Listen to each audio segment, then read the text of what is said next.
melihat tujuan sebenar kerajaan mengumumkan pakej permai ini sebenarnya bukannya untuk betul-betul menangani impak negatif oleh PKP 2.0. Ini kerana kalau kita lihat baru 6 hari. Jadi sebenarnya tujuan permai diumumkan ini adalah sebenarnya untuk pertama, kalau kita lihat kebanyakan inisiatif di bawah permai ini adalah sebenarnya datang daripada Belanjawan 2021. Jadi ini untuk menunjukkan ataupun memberitahu bahawa komitmen kerajaan untuk meneruskan inisiatif atau peruntukan yang telah diluluskan di dalam Belanjawan 2021 untuk sampai kepada rakyat dan peniaga dan industri atau sektor yang terjejas.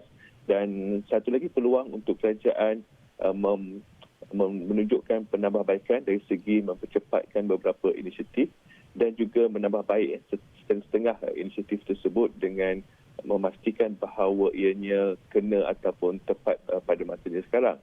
Apabila kita lihat tahun lepas pelan fiskal rancangan yang pertama sebenarnya dilancarkan sebelum PKP diumumkan lagi pada 27 Februari dan pakej prihatin pula dilancarkan 9 hari apabila PKP yang pertama bermula. Ini nak kita nampak bahawa apabila setiap kali pakej rancangan ini dilancarkan apabila bermulanya PKP, kerajaan tidak mahu menunggu kesan negatif itu muncul, tetapi sebelum ia muncul bersifat proaktif memastikan bahawa setiap peruntukan dan inisiatif ini dilaksanakan dengan segera. Oleh itu, kalau kita lihatlah tahun lepas, ada sebenarnya 5 pakej rancangan berjumlah 305 bilion. Dan kalau kita tengok Belanjawan 2021 pula berjumlah 322.5 bilion.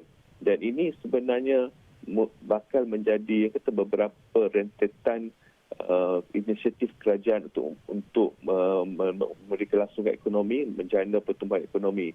Apabila ramai yang berkata ada yang tak cukup lah, ada yang tak tolong semua, jangan risau. Sebab kalau kita lihat tahun lepas pun dari semasa ke semasa kerajaan akan sentiasa memantau apa yang berlaku di negara kita melalui unit laksana di bawah Kementerian Kewangan.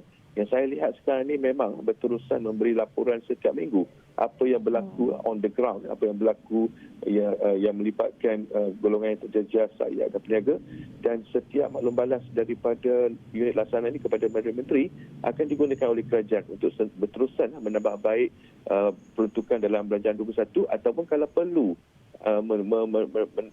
melancarkan lagi beberapa pelancaran ekonomi apabila jika PKP 2.0 ini dilanjutkan lagi untuk beberapa minggu.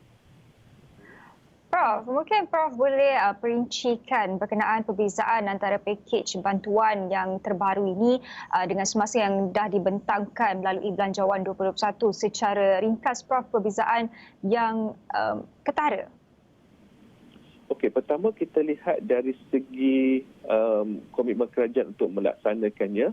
Kita tahu walaupun bantuan prihatin nasional 2.0 fasa 2 itu bukan sebahagian daripada Belanjawan 2021, tetapi kerajaan telah umumkan telah dipercepatkan. Tetapi yang di bawah Belanjawan 2021 iaitu bantuan prihatin rakyat, ini sebenarnya peruntukan yang besar, 6 bilion. Jadi apabila Perdana Menteri mengumumkan dalam permai ini untuk mempercepatkan juga bantuan ini, maka ini adalah satu langkah yang dianggap tepat pada masanya. Dan ini adalah satu penambahbaikan. Dan selain itu kalau kita lihat dalam Belanjawan 21 juga ada disebut tentang moratorium, dan ini juga telah diberi komitmen oleh kerajaan untuk memastikan ramai lagi yang boleh memohon untuk mendapatkan moratorium ini. Dan pakej Aisina yang diumumkan juga telah diberi penambahbaikan dari segi memberi advance ataupun pendahuluan RM1,000 untuk mereka yang layak dalam kategori 2. Saya lihat banyak yang diumumkan dalam permai ini merupakan penambahbaikan dalam Belanjawan 2021 dan juga seperti kita program subsidi upah yang dalam Belanjawan 2021 hanya merangkumi sektor pelancongan dan perkhidmatan, tetapi kali ini merangkumi semua sektor bagi majikan yang terjejas dalam PKP 2.0 ini. Jadi satu yang saya lihat, pertama penambahbaikan dari segi apa yang diumumkan dalam Belanjawan 2021, dan ada pula benda yang baru diumumkan dalam ini yang tidak ada dalam belanjawan, yang memang saya melihat boleh memberi impak yang serta-merta kepada rakyat, sebagai contoh rebate elektrik yang boleh pergi sampai ke 9% diskaun itu, dan juga kemudahan internet yang dilanjutkan lagi.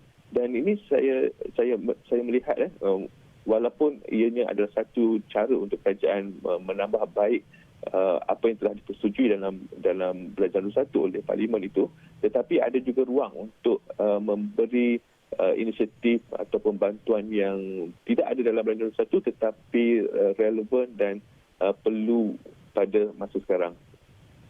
Prof, kita mungkin ingin menyentuh satu persatu